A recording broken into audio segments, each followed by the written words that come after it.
So we arrived in Ealing about 5 years ago, and Ed and the MindFood growers at the time all got started to work on this geodesic dome, building it from scratch, an amazing feat by any standards.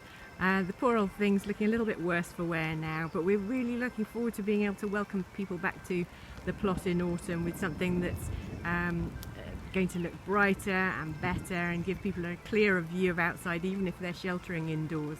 I hope you can help us with our fundraising. We've just got £1,500 to go with only 15 days left. Anything you can do would be amazing. Thanks very much. Bye.